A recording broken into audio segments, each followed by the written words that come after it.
Clap. Coucou.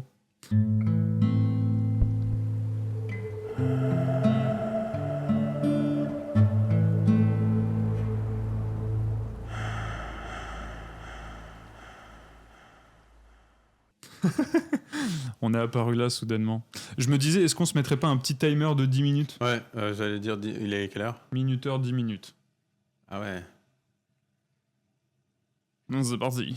Comme ça, on change d'espace tout à l'heure. Ouais, c'est ça. Et on fera un studio tour. Tout à fait.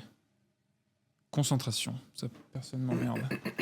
J'avais dit, quand on était venu avec Virginia, on avait fait un chaleureux podcast. Chaleureux. C'était sympa. Tout à Et j'aime fait. bien, pour te présenter, Ouais. je sais pas par où commencer, parce qu'on s'est rencontrés il y a 2 ans, mais ton surnom, c'est Il y a Lamix. 2 ans. Il y a 2 Non, ans. plus. Ouais, 5. un peu plus. Hein. Trois. J'ai peut-être pas 5, mais ouais, entre 2 et 3. 4. Ok. Mais ouais, ton surnom, c'est Lamix, l'ami ça. du mix. Et perspicace, je trouve que c'est un mot qui te va bien. Je savais que t'allais dire ça. T'es T'es le seul à m'appeler Lamix. Mais Ah ouais, c'est pas pour autant que je me d'autres suis pas amis fait d'autres amis avec. En mixant. Ouais, en mixant, ouais. Mais c'est con, je trouve que ça marche bien. Mais entre-temps, C'est t'as ton studio. J'ai mon studio dans lequel on est aujourd'hui. Tu peux raconter ton parcours. Ah, mon parcours. Bon, alors mon parcours, il remonte à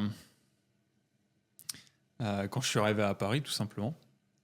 Le premier. Parce que tu viens d'où, pour ceux qui Je ne viens connaissent d'où? pas? Ouais, t'as raison. Ah là là, il faut partir de loin. Alors, mes parents se sont rencontrés sur la Côte d'Azur, où je suis né, pas loin de Saint-Tropez, à Cogolin pour être plus précis. Enfin, je suis pas né à Cogolin, je suis né à Gassin, bref. J'ai grandi à Cogolin, sur la Côte d'Azur. Et au lycée, je sais pas si je t'ai dit, mais mon projet, c'était de devenir astrophysicien. Ah ouais? Ouais, très ambitieux, n'empêche. Tu connais, comment il s'appelle? Aurélien Barraud? Aurélien... Si, mathématicien. Ouais. Ouais, oui, je vois, cheveux longs un peu. Ouais. Ouais, Il me fait totalement. un tout petit peu penser à toi, mais Aïe, dans aïe, sa aïe, façon aïe, de... aïe, aïe, aïe. c'est Est-ce une qu'il bonne mixe chose. aussi bien que moi? Non, Je sais pas. je sais pas. Peut-être. Si, on en avait parlé quand on avait parlé l'autre jour du son qui se Des propage ondes, ouais. dans l'espace et que tu as commencé à parler Ah, bah, avec un oui, vocabulaire que sans je connais doute. pas. Dès que je t'ai parlé de soupe cosmique. Le son du bang bang, ça tourne? Le son du biong biong. Bon, non mais franchement, il n'y a pas une réponse, hein, ça c'est sûr. Donc si on devait avoir la tête dans ce Big Bang pendant qu'il avait lieu, on serait dans une matière. Donc noire. Non, matière. Matière, Ce qu'on appelle si je dis pas de bêtises, un plasma quark gluon. Je te jure, c'est une soupe dans laquelle il y a toute la matière de l'univers. Ok.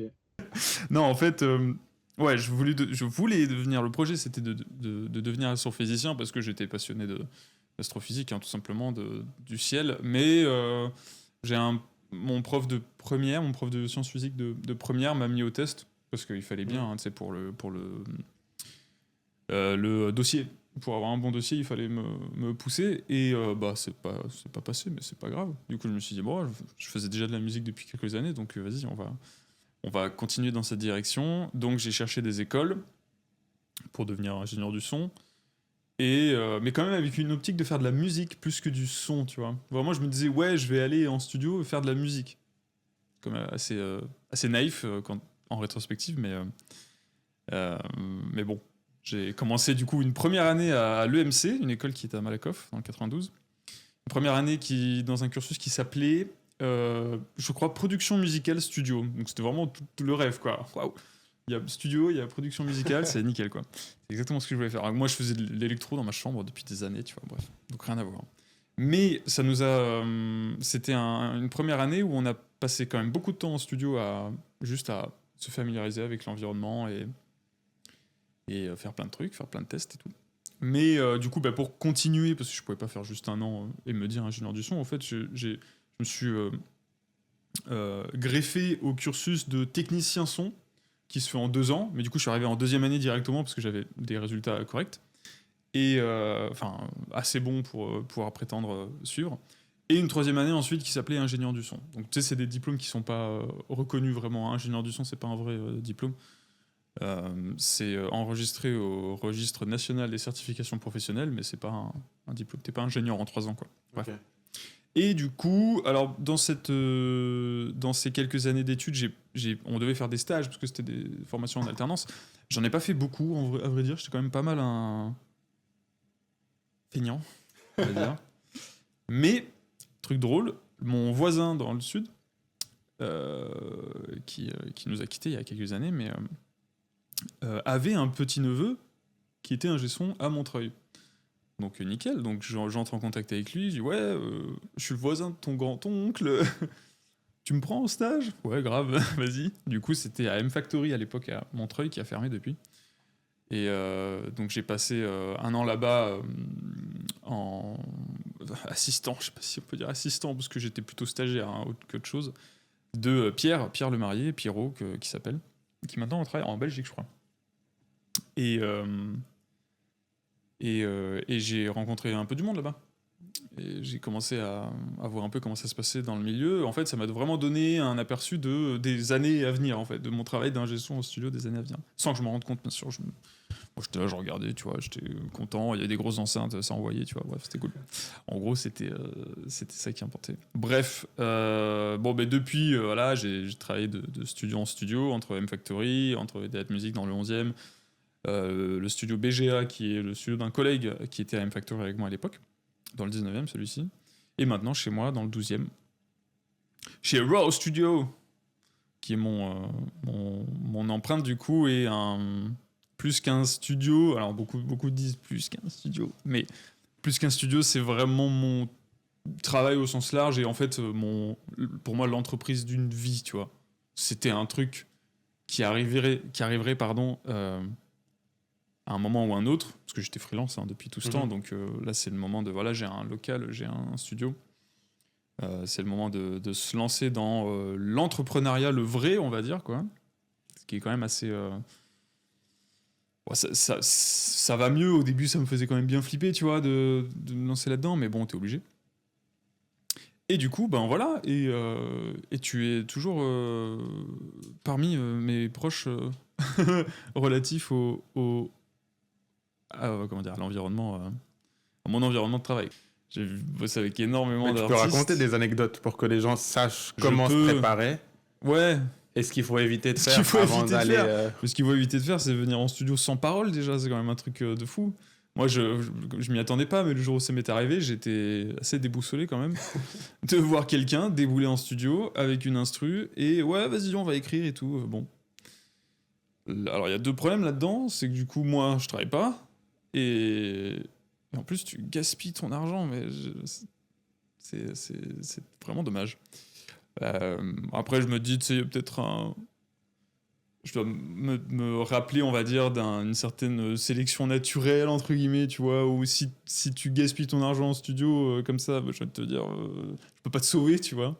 Mais d'un autre côté, si, quand même, il faut, il faut rappeler que ne faites pas ça. Ne faites pas ça, préparez-vous un minimum. Moi, je pense que tous ceux à qui mon accompagnement parlerait, c'est ceux qui ont déjà une certaine plume, je pense, tu vois. C'est des gens qui ont envie, qui ont des idées et qui ont envie d'écrire un truc. Mais ce qui les bloque, évidemment, c'est tout le côté technique. Et c'est justement ces gens-là qui vont se dire, ah, il me faut un studio et tout. Mais tu tapes studio sur Google et t'en trouves plein et tu sais du coup pas forcément où aller. Bon, après, en fonction du marketing, tu vois, de la communication de chacun, tu te fais un choix, entre guillemets, mais tu sais pas ce qui va t'arriver, tu vois. Et puis, tu sais pas forcément non plus ce dont tu as besoin. C'est pour ça que, tu vois, des artistes qui viennent, qui ont pas de texte, des artistes qui viennent et qui ont un texte, mais qui ne se chantent pas du tout, parce qu'il est mal écrit, tu vois. Alors, je dis mal écrit, c'est vraiment pas d'un point de vue artistique, hein. C'est vraiment... le chant, c'est de la poésie, tu vois, c'est des vers, c'est des pieds, c'est... Voilà, ça, faut respecter un minimum de choses, mais... Enfin voilà, tout ça pour dire, là je suis arrivé au point où je sais plus d'où je suis parti, donc de cette... Je pense qu'on peut continuer, non ? 5 minutes, ouais. Je trouve que c'est un métier qui est sous-coté. Peut-être pas assez mis en lumière par l'industrie de la musique. Je sais pas comment toi tu le vis, d'être là, par exemple, devant les caméras, alors qu'en général vous êtes juste dans la cabine. Ouais, mais en venant travailler avec toi, même Mm. si je savais pas du tout à quoi m'attendre, Mm.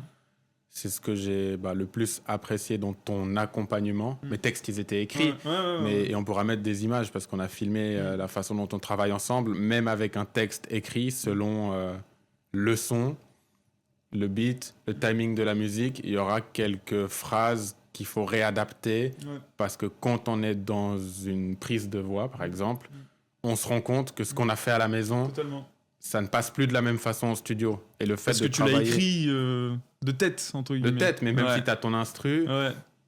t'es pas dans la même énergie, Voilà. t'es pas dans une session de prise de voix, donc les émotions, elles s'expriment de façon différente. Totalement. Et d'être accompagné par un professionnel, Mm. ça fait que tu as une autre perspective Bah, c'est- aussi. ouais. Mm.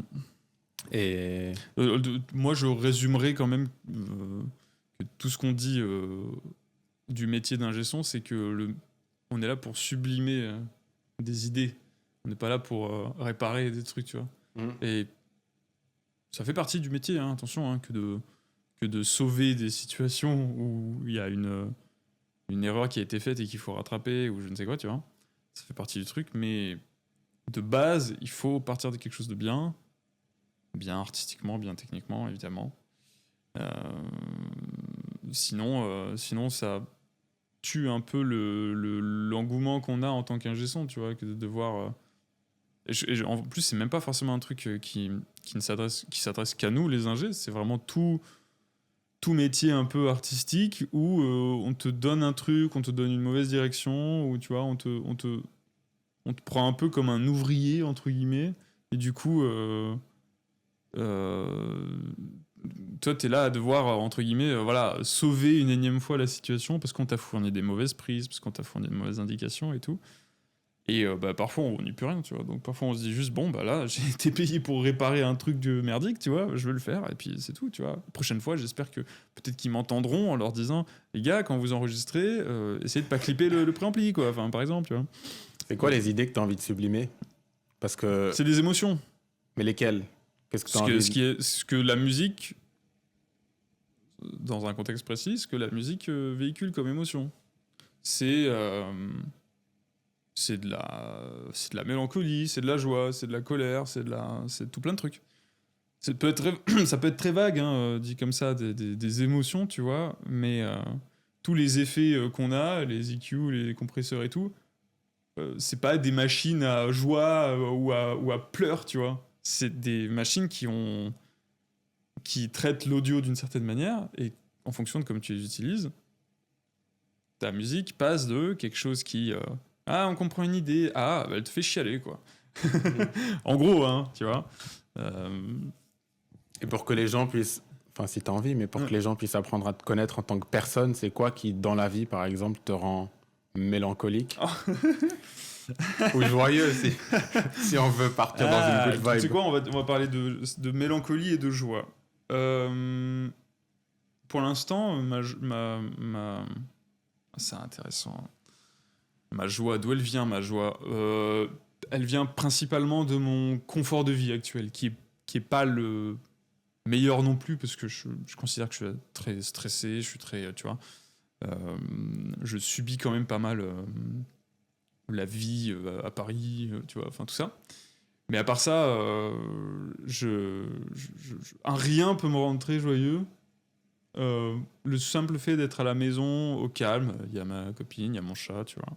Quand il fait pas trop le fou, c'est super. Et ça, c'est... Valider une voie d'escalade aussi, ça te rend joyeux? Ouais. Surtout quand tu galères un peu au début, ouais. Non, mais c'est...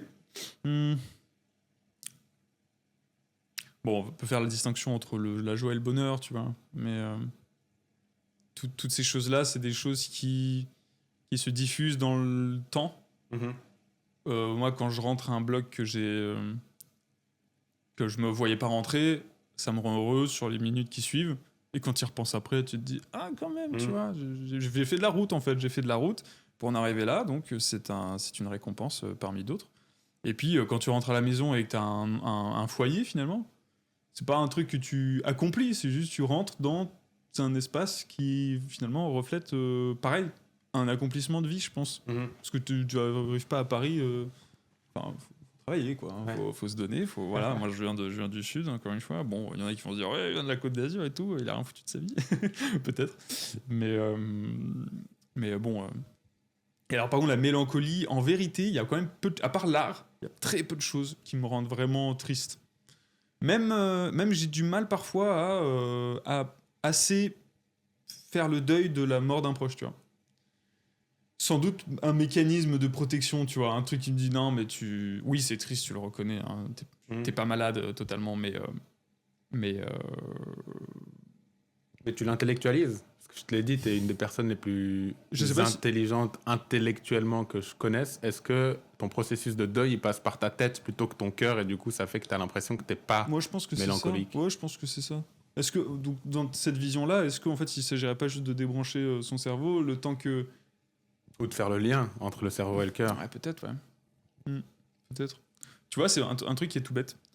Quand ma grand-mère paternelle est morte, il y a bien longtemps, j'ai pas forcément eu... J'étais jeune, hein, je devais avoir 13 ans peut-être. 13-14 ans, je crois. J'ai pas ressenti cette douleur au cœur, tu vois. Mais ça n'est que plus tard, en y repensant, ça m'a foudroyé. Ouais. C'est trop bizarre. Peut-être parce que justement, sur le moment, comme un instinct de survie où tu peux pas te permettre de t'effondrer. Parce que t'es dans un état de survie, en fait. Donc tu peux pas juste te dire, il y a un problème, tu t'effondres et peut-être quelqu'un va te tendre la main. Je pense que c'est ça qui se passe. Même ma psy ne sait pas ça. Je ne lui ai même pas dit ça à l'époque où je voyais une psy. Et par contre, quand tout va bien et que tu repenses à ça, tu te dis, ah ben voilà quoi. Autre exemple, tu vois, il y avait une fois, j'avais vraiment envie de pleurer et je me suis dit, tiens, là je rentre et je vais me forcer à pleurer. Mais pas en me forcer juste comme un acteur, tu vois. Je vais écouter un morceau en particulier. Je crois que c'était un morceau de Nils Fram.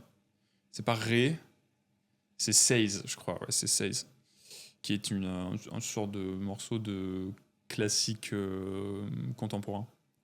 Un peu électronique d'ailleurs. Et le morceau dure 10 minutes quand même, tu vois. Mais c'est un ostinato, c'est-à-dire une boucle qui se répète, tu vois, et qui évolue progressivement. Et à la fin, il y a un piano qui déboule de nulle part, parce que Nils Fram est un pianiste. Et à chaque fois, même rien que d'y penser, il me foudroie, quoi. C'est vraiment le mot, tu vois, que dans le sens où ça te prend plus vite que tu ne puisses t'en rendre compte. Et puis voilà, ce jour-là, j'avais pleuré, je me suis dit que ça me ferait du bien, tu vois, de le faire, mais quand je voulais. Il y a une notion de contrôle là-dedans qui est un peu... Mais encore une fois, je pense que ça s'ancre dans un esprit de survie, encore une fois, où c'est pas le moment. Tout le monde est en train de pleurer parce que quelqu'un est mort, donc il faut quelqu'un au gouvernail, tu vois, entre guillemets. Et là, t'avais 13 ans. Ouais. À ce moment-là. Et puis t'avais l'impression que c'est toi qui devais...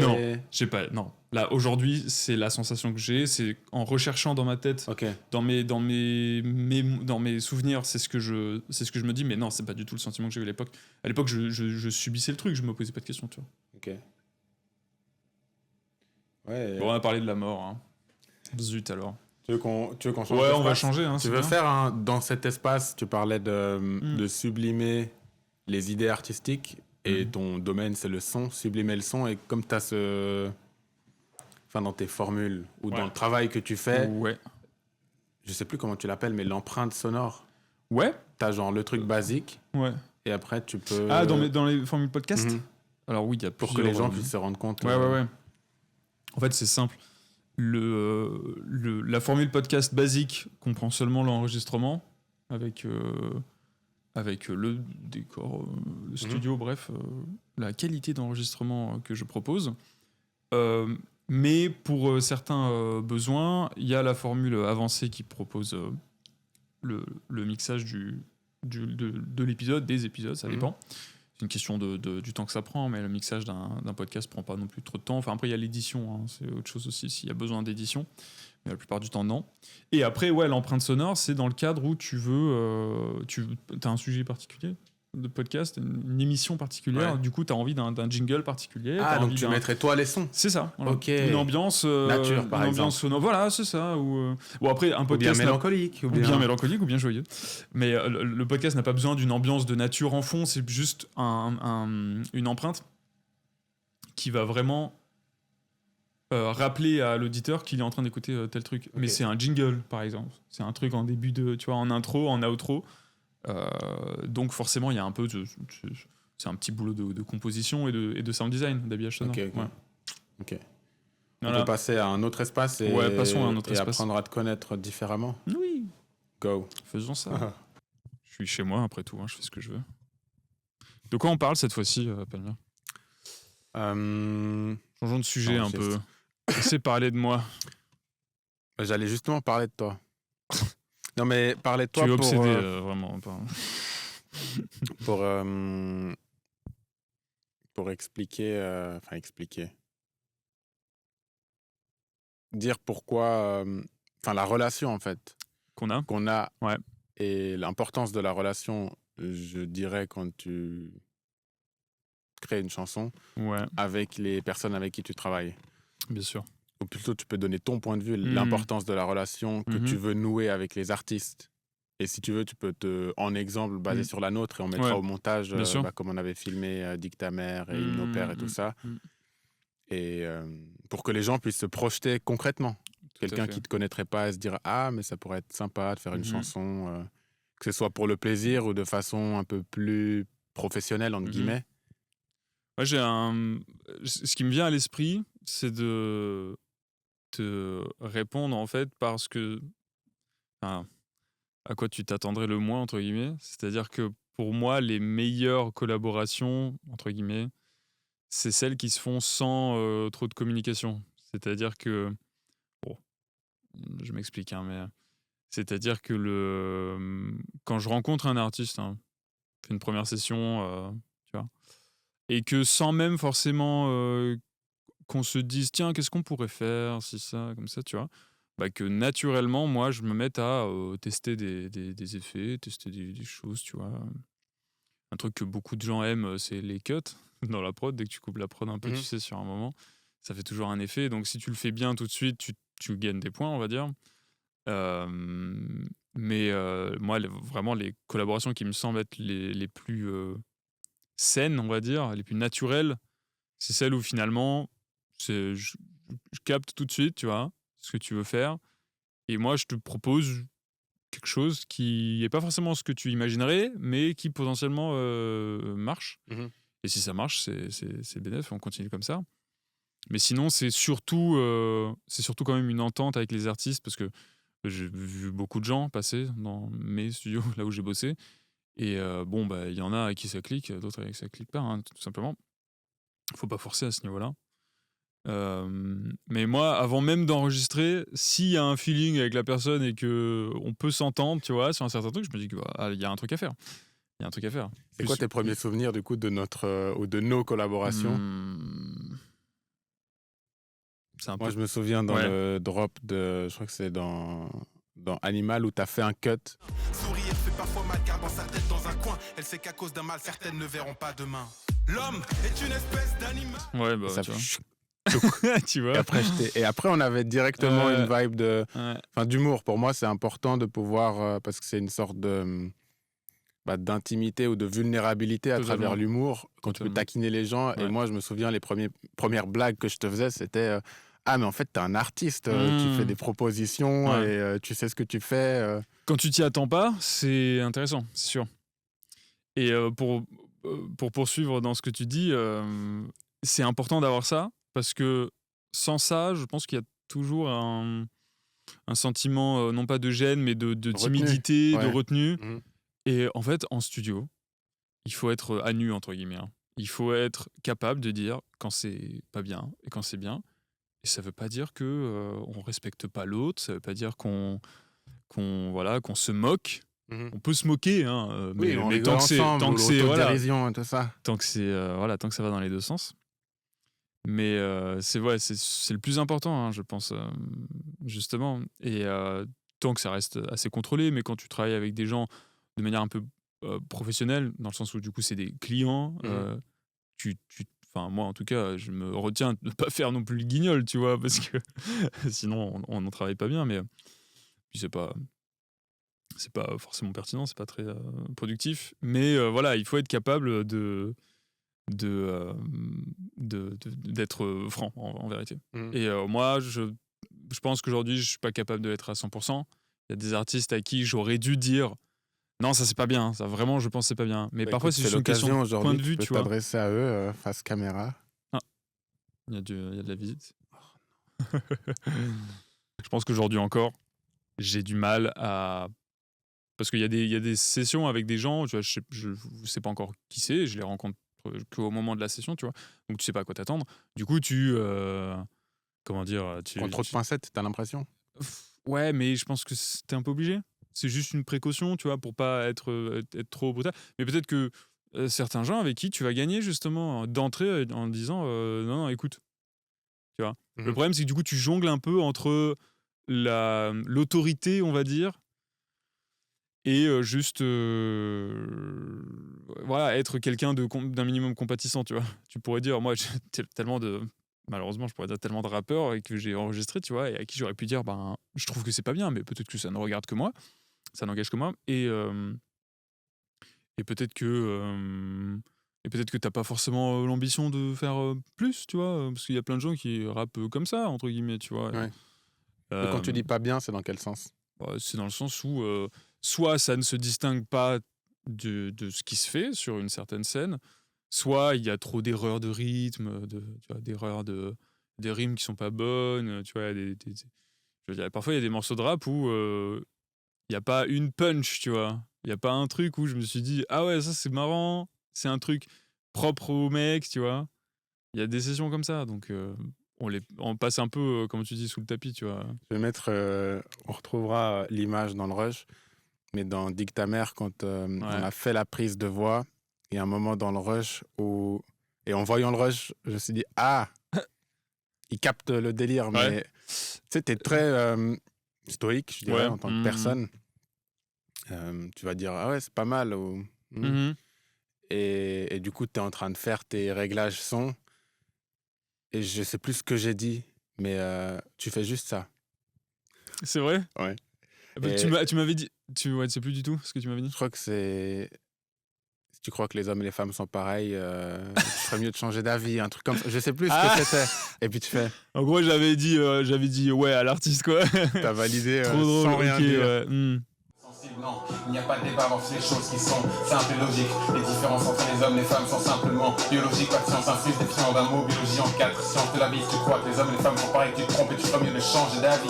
Moralement pareil dans nos veines, le même sang mais pas le même taux d'hormones. Dis-moi que tu valides sans dire que tu me valides. En gros, c'est ce genre de truc. Écoute, ouais. Et tout dépend, mais tu sais, enfin, je veux dire, il n'y a pas deux jours qui se ressemblent, hein. Que ce soit mon ressenti, ma performance au travail, tout ça, tu vois. Donc il y a des jours où je vais m'arrêter et me dire tiens, c'est marrant, mais justement après ça dépend des artistes, puis ça dépend du temps aussi qu'on a, il y en a qui sont vraiment raccros niveau temps. Mais tu parles d'un truc en particulier, moi je pense que tu le sais, mais j'aime bien moi de temps en temps m'arrêter et me dire tiens, tu dis ça, c'est quoi, ça veut dire quoi, tu vois, pourquoi tu dis ça? Ou alors j'ai compris, je dis est-ce que tu veux le dire par rapport à ça, et du coup on se capte et du coup on comprend un peu plus en fait où tu veux en venir, où tu vas, tu vois, avec ton projet. Et forcément, si on veut collaborer, c'est important. Qu'on se capte bien, c'est juste plus simple à l'avenir de travailler tout simplement ensemble. Mais ouais, j'aimerais bien revoir ce rush du coup là, un petit acquiescement. Ça peut me ressembler, ouais. Il y a des jours, des jours. Mais je pense que tu vois, si je le revois, je pourrais te dire plus précisément le contexte. Je pourrais te dire pourquoi j'ai réagi comme ça, je pense. Sans doute ma vie à cette époque, tu vois, tout ça, quoi, plein de trucs. Mais pour répondre à ta question de premiers souvenirs que j'ai, franchement, j'en ai pas. J'ai des souvenirs. Tu te souviens pas de moi, en fait. T'es qui? Je me souviens pas du premier souvenir. Est-ce que t'es juste... par exemple, est-ce que t'es... C'est la prise de voix pour Animal, en tout cas.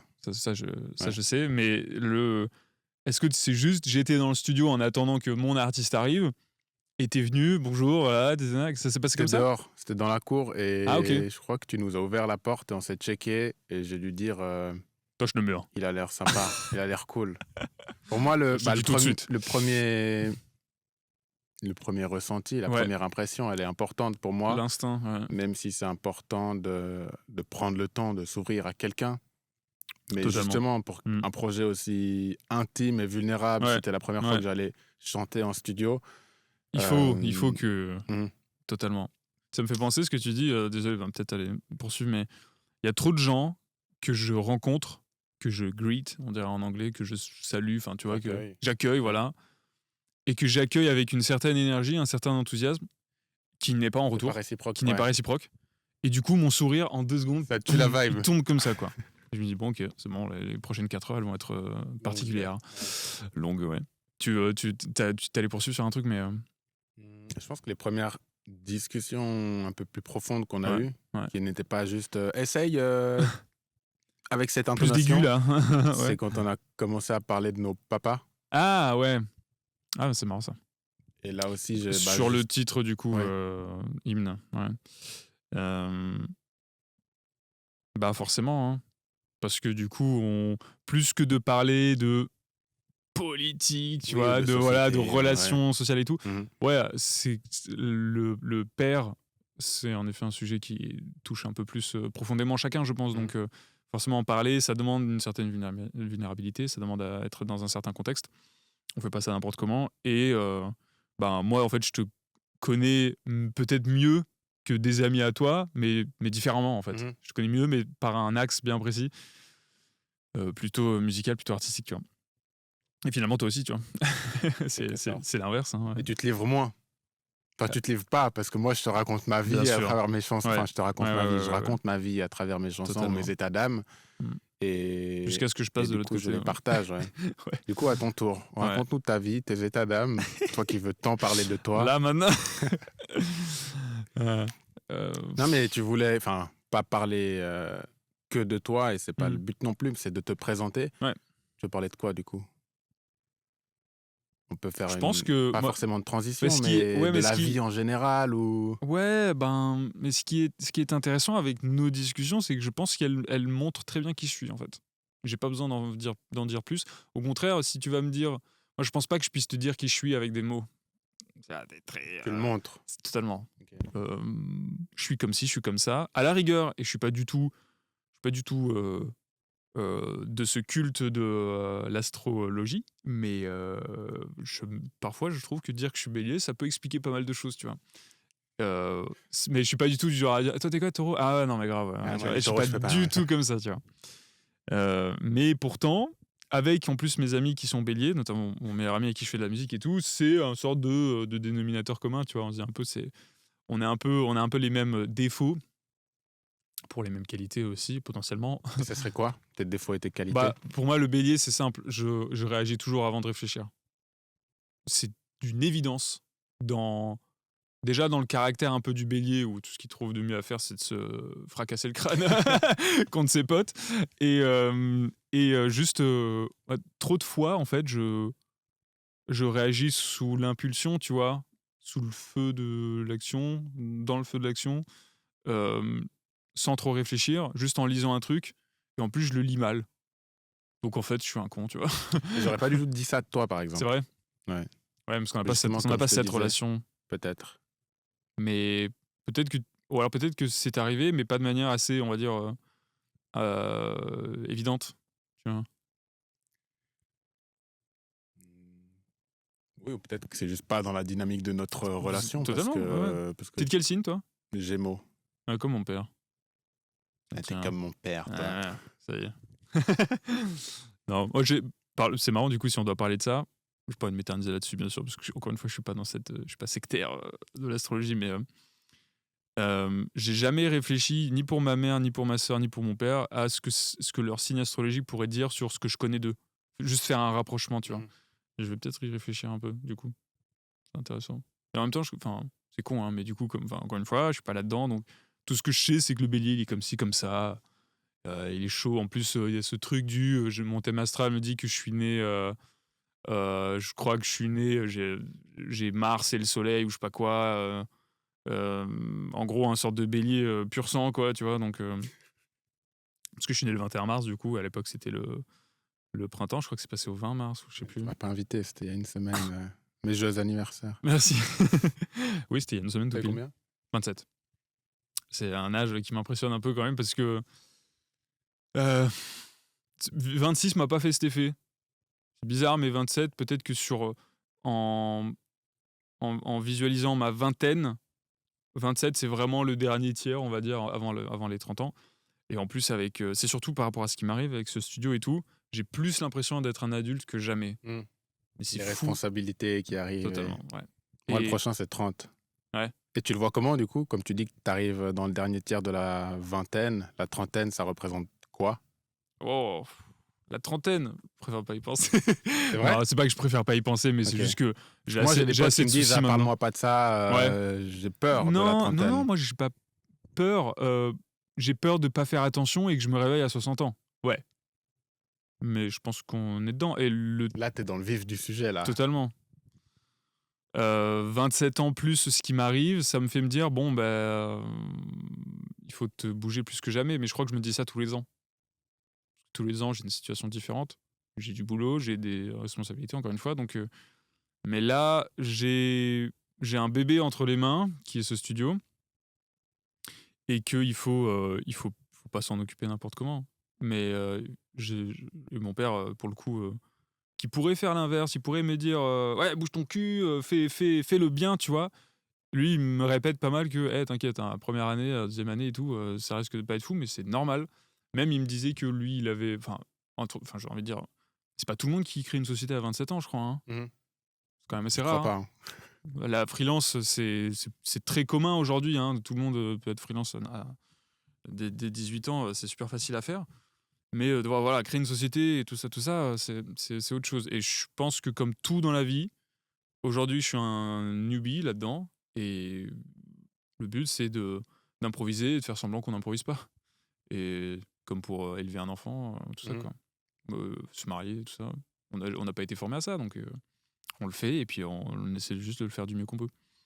Tu parlais du soutien de ton père. Ouais. Tu t'attendais pas à ça? Non, c'est pas que je m'attendais pas, mais c'est juste que si on doit penser à ce que ton père te dit dans ce genre de situation, c'est pas forcément ça. Mais mon père, il sait de quoi il parle. Il a pas juste ce rôle de père de faut que t'assures et je veux rien entendre, tu vois. Mhm. Non, il est quand même assez émotif, je dirais, d'une manière ou d'une autre, tu vois. Mais bon, voilà. Je pense qu'en plus, on a passé assez de temps ici. Ok. Je sais pas. Trop cool. Ouais, écoute, je sais pas, ça fait un petit quart d'heure, je pense. Mais Donc, on peut aller. je pense que si on. Ouais. Ouais. Tout tourne. Est-ce Ça qu'on se tourne. refait un petit clap alors? Fabulous. Clap d'intro. Est-ce qu'on reprend à ce qu'on se disait tout à l'heure? Non, moi je suis chaud de partir sur complètement autre Je sais chose. plus ce qu'on se disait. On parlait de mon père. On parlait de ton père. Salutations. Mais j'ai pas. On peut parler du monde. On avait parlé du monde Pourquoi pas. et de ta Terrible, vision hein. du monde Terrible. et de comment l'art peut contribuer au monde pour faire un sujet vaste et ensuite on verra où ça nous mène. Mais quel est le rôle de l'art dans le monde?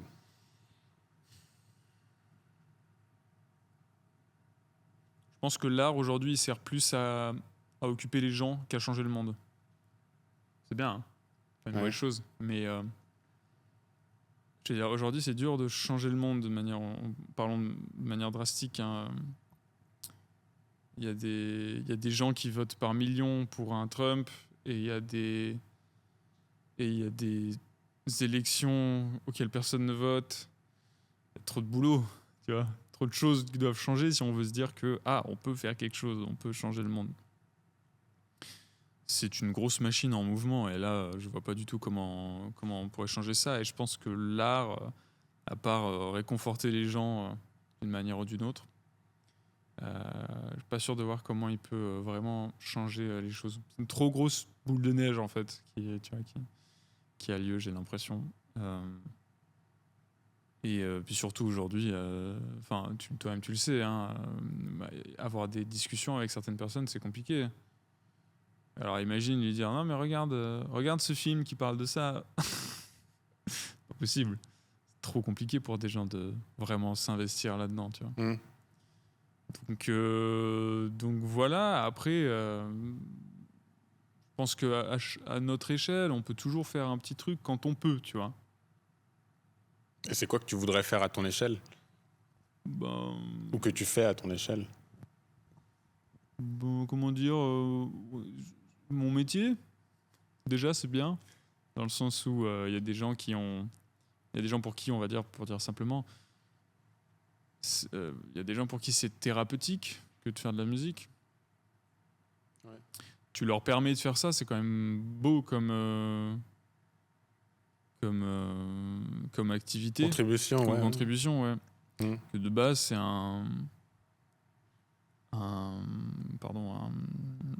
de base, c'est un hobby qui devient quelque chose d'un peu plus sérieux, mais voilà, de base, c'est un hobby, et pour les gens aussi, et si tu permets aux gens de faire un truc, mais comme tout et n'importe quoi, hein. Tu vas au parc d'attractions, il y a des gens qui font tourner le parc d'attractions, tu vois, c'est pareil. Et tu te sens légitime? Ou tu as eu parfois Est-ce des qu'il y a conflits besoin de... euh, Non, mais beaucoup de personnes, surtout dans des métiers artistiques, Ouais. ne se sentent parfois pas légitimes ou ont de la peine, ont un complexe de... Comment ça s'appelle? ouais, de l'imposteur De l'imposteur, Ouais. parce qu'il y a d'autres problèmes dans le monde.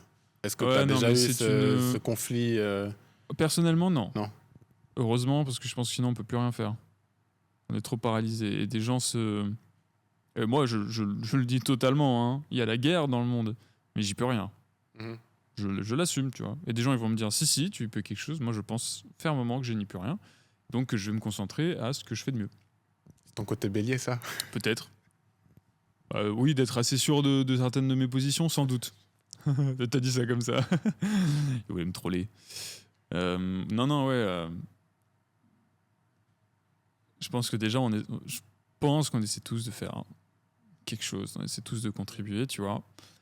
Malheureusement, aujourd'hui, c'est un peu compliqué parfois de vouloir faire, disons, avancer le débat, tu vois.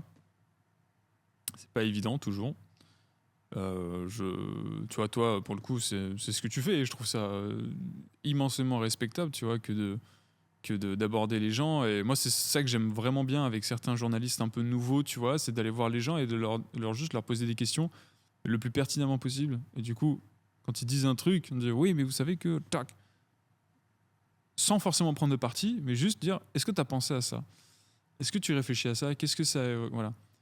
Et la plupart du temps, les gens qui répondent, il y a un moment où ils flanchent, entre guillemets, tu vois. Il y a un moment où ils sont plus eux-mêmes, on va dire, ou alors ils sont trop eux-mêmes, ils sont plus rationnels, du coup. Et tout de suite, la discussion devient un peu compliquée. Et voilà. Et il y a les médias et le journalisme. Et je trouve qu'aujourd'hui, voilà, les petits journalistes indépendants qui se débrouillent et qui essaient, voilà, d'être un peu... de donner un peu plus la parole, finalement. Mhm. Ce qu'un gros média ne fait pas, voilà, à part avec des micro-trottoirs, des sondages, tout ça. Bah, je trouve ça bien, tu vois. Et finalement, moi, je fais mon truc. J'ai mon avis sur plein de choses, évidemment, mais je fais mon truc. Et alors, peut-être, oui, pendant un moment, sur certaines de mes activités, j'avais un peu ce sentiment, pas forcément de l'imposteur, mais est-ce que je suis vraiment légitime de faire ça, tu vois? Mais bon, je pense qu'à un moment... En début d'activité d'ingé? Totalement, oui. Ok. Au bout d'un moment, il faut juste... je veux dire, comme ce qu'on disait tout à l'heure, si tu te lances pas dans le truc, tu vas jamais l'être. Donc, faut juste Et c'est quand que tu as commencé à sentir que, ah ouais, là, je Très gère? récemment. Ah ouais? Ouais, il y a quelques années, ouais. Quelques années. Peut-être 2, tu vois, pour max. Mais c'est progressif, hein, c'est pas un jour. Hein. Je me suis dit ça, mais... juste à un moment, il faut. Et puis, il y a un moment où, en fait, tu fais que travailler. Et puis, tu te dis, tiens, ça fait des années. Et tiens... ce que je fais a un impact, donc c'est pas pour rien. Mais le plus tôt tu démarres le truc, le mieux c'est. Tu sais, ce truc de mieux vaut finir un truc plutôt que de passer 10 000 ans à essayer d'être ce que tu penses qu'il faudrait que tu sois pour au final ne jamais l'être. Ouais, ne pas trop réfléchir, se lancer C'est ça. Hein. et avancer en apprenant. Être attentif au perfectionnisme qui devient contre-productif, on va dire, tu vois. Il y avait un petit dessin qui circulait que je trouvais trop bien. Il y a juste écrit output of a perfectionist. Donc, ce qui sort d'un perfectionniste. Au sens figuré, j'entends. Et en fait, il n'y a pas de dessin. Ouais. Il y a juste écrit 2 points. Voilà. Donc, à ce niveau-là, l'art change les gens. Finalement, pour finir la boucle. Ouais. En tout cas, moi, ça me parle. Ce genre de truc, ça m'a parlé. C'était intéressant tout à l'heure quand tu disais qu'il y avait beaucoup de débats qui ont de la peine à avancer parce que les gens ne sont pas ouverts les uns aux autres. Mhm. Et du coup, on tourne en boucle parce qu'on reste campé sur ses positions. On est dans des bulles, chacun. Et je ne sais pas à quel point je t'en avais parlé, mais de toutes ces idées de projets artistiques. Mais ça fait longtemps justement que ça arrive à maturité. Le premier mot qui est dans mon sommaire, entre guillemets, d'idées, c'est la vérité. Ok, ouais, la vérité. Pour moi, la vérité, c'est ce qui est. C'est pas une opinion, c'est pas un point de vue, c'est ce qui est. Après, il peut y avoir différents points de vue, mais ce qu'on regarde, c'est la même chose. Tu vois ce que je veux dire ? Et, sauf si on se tient aux extrémités du chiffre 6 ou du chiffre 9, et à ce moment-là... Oui, mais on regarde la même chose. Certes. C'est notre point de vue qui change. Donc, ouais, voilà. Mais on regarde la même chose. Ouais, mais je comprends. Et la capacité à avoir le point de vue... Je vois la nuance que tu fais, oui. Et pour moi, c'est... La perspective, Voilà. La vérité. Et... Alors, la vérité... Je voulais avoir ton point de vue, ton opinion, ou comment toi, qu'est-ce que ça veut dire pour toi, la vérité ? Là, comme ça m'évoque les choses sur lesquelles on est censé être tous d'accord. C'est censé être une évidence. Prendre un exemple bête, mais d'être gentil, par exemple, de saluer les gens, d'être respectueux, de ne pas avoir, entre guillemets, d'a priori. Alors ça c'est plus difficile. Hein. Je pense qu'on est tous victimes de ça, mais... ou alors des choses plus larges, genre des lois, par exemple, tu vois, que la peine de mort, par exemple, le fait qu'on ait tous le droit de vote, le fait qu'on... Enfin voilà, des choses qui sont acquises, entre guillemets. Quand tu dis la peine de mort, ça veut dire quoi dans ce contexte ? La moralité, entre guillemets, de dire que c'est pas une solution, entre guillemets, tu vois. Même si moi, je peux penser parfois que c'est la solution. Oui, on peut faire un argument pour totalement, ou contre. Voilà. Et pourquoi, selon toi, on a autant de peine à se mettre d'accord sur des vérités qui, selon toi... L'ego. C'est quoi l'ego, pour toi ? Qu'est-ce qui représente ce mot ?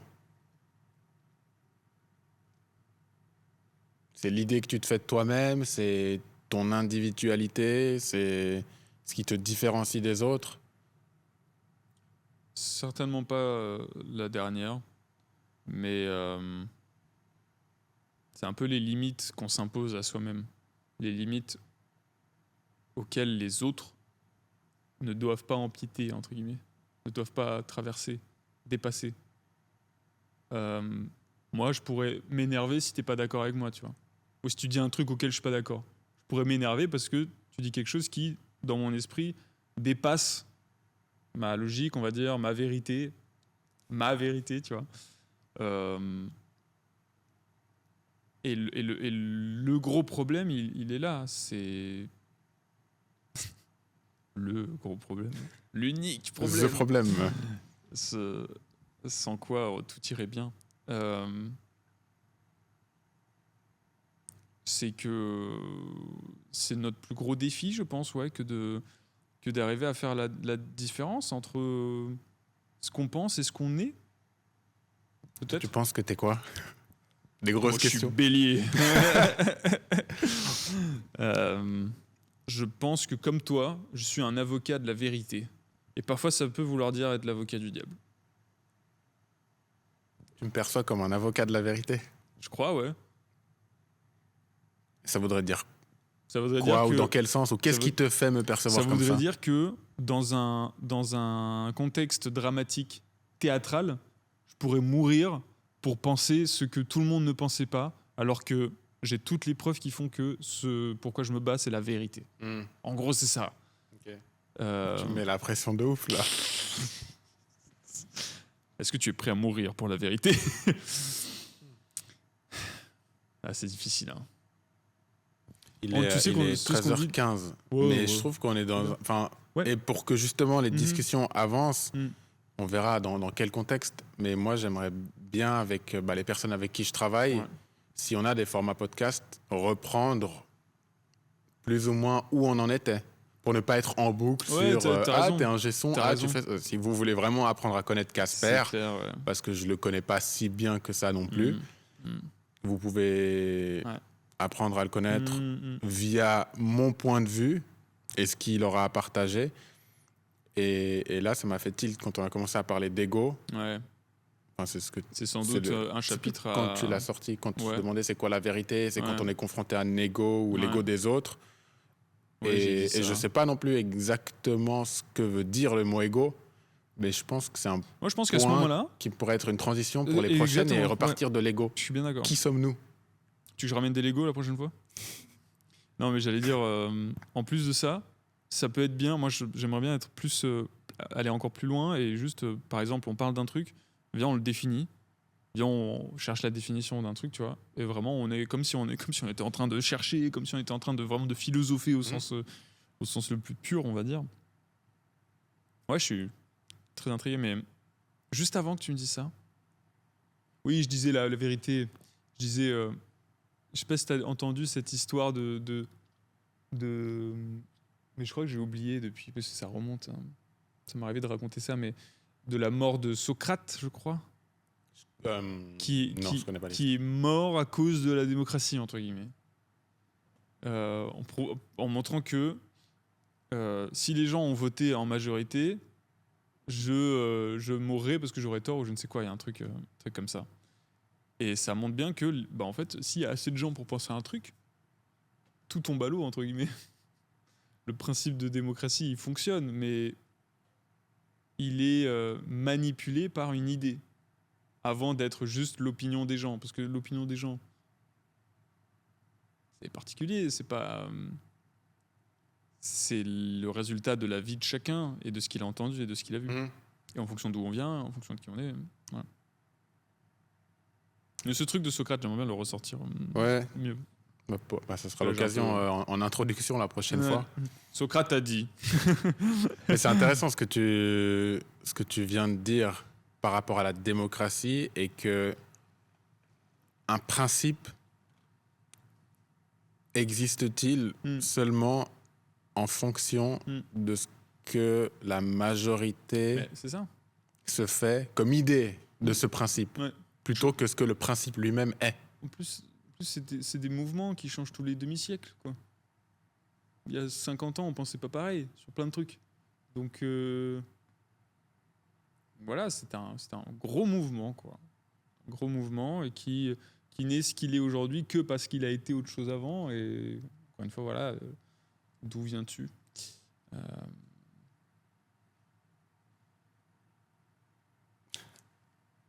Ça fait chauffer les synapses. Non, c'est pas ça, mais... Moi, ça me fait chauffer les synapses, en tout cas. Je peux comprendre. Enfin, Non, ça mais dans le bon sens. Oui, bien Et sûr. j'aime bien avoir ces réflexions énervé, parce que ça, Ah, tu me fais chauffer Ça- les synapses, là. ça pousse justement à la réflexion et à pousser l'idée plus loin pour essayer de la comprendre et avoir le point de vue le plus, pas objectif, mais riche Oui. possible. Mais pour ça, il faut le faire ça les bien. points de Et c'est pas juste en parlant. C'est aussi en...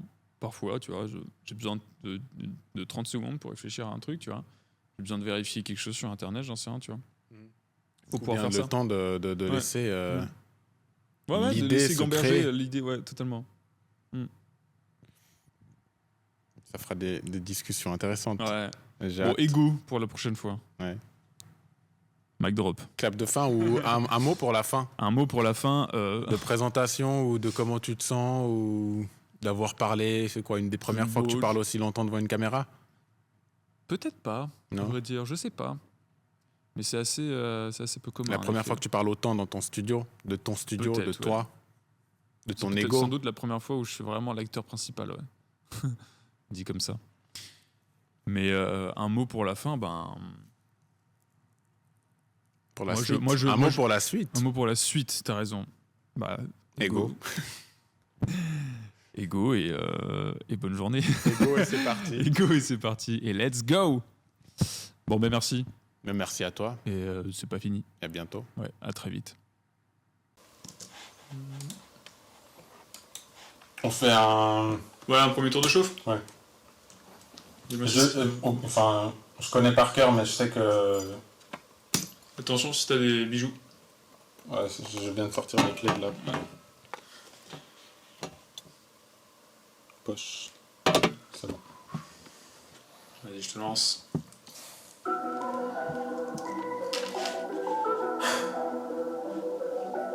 Nous étant un chronome masculin sans se faire traiter de brute toxique. Une femme féminine sans se faire insulter de petite prude docile. Comme avoir une discussion sensée pour traiter de sujets sensibles. Faut-il signer un traité de paix pour protéger toutes les petites âmes sensibles? Oui, tu vois.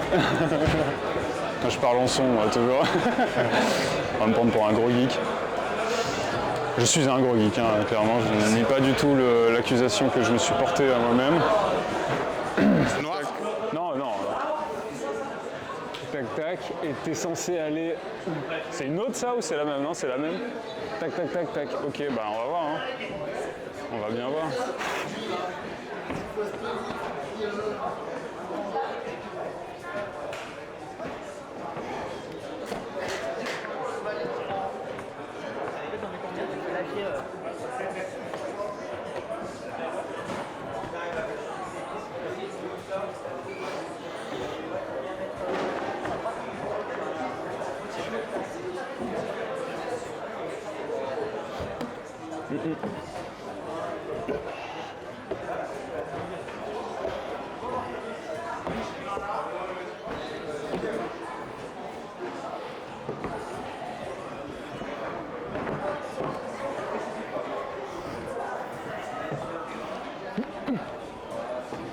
Voilà.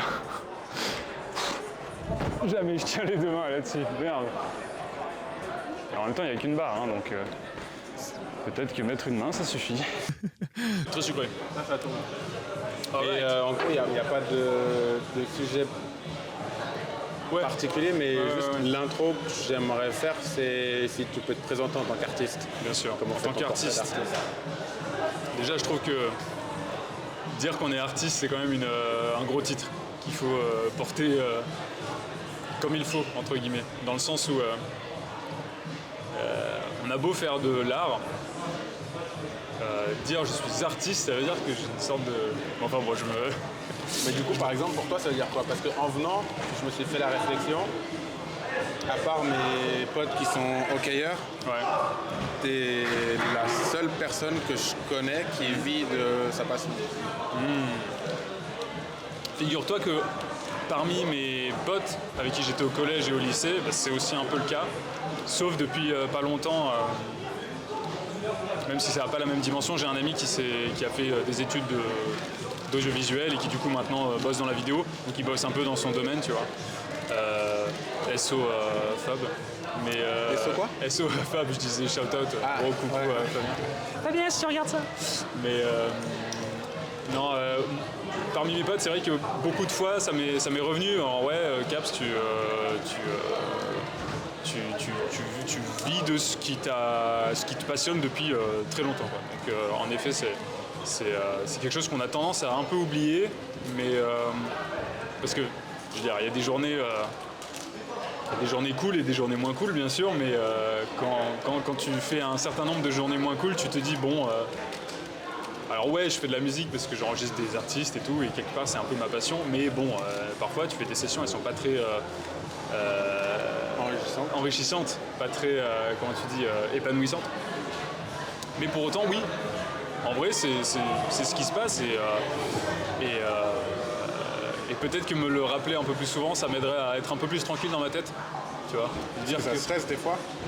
c'est pas que ça me stresse, c'est que j'ai tendance à stresser sur des trucs de vie d'adulte. comme je suis freelance notamment, de la quantité de travail, de tout ça, tu vois. Parfois je me dis juste, mais en vrai, regarde, là, ça fait des années que je suis diplômé et que je travaille et que j'ai envie. Ça va, tu vois, c'est pas... Il y a pire, hein, il y a bien pire. Tu pourrais faire, pendant toutes ces années, tu pourrais faire un taf alimentaire, en espérant que ta musique, voilà. Le truc, c'est que dès que j'ai commencé à chercher des études supérieures, ben, je savais que j'allais pas juste faire de la musique en espérant qu'un jour j'en vive, tu vois. Je savais qu'il fallait que je me spécialise dans le métier d'ingé son, du coup. Donc voilà, mais pour me présenter, parce qu'on est déjà rentré les pieds dans le plat. Mais vous voyez qui je suis, entre guillemets. Mais non, mais juste pour faire simple, je m'appelle Casper, j'ai 26 ans, depuis peu. Et je suis ingénieur du son, enregistrement, mixage, sound design. Je fais plein de trucs. Et évidemment, je fais de la musique avant tout.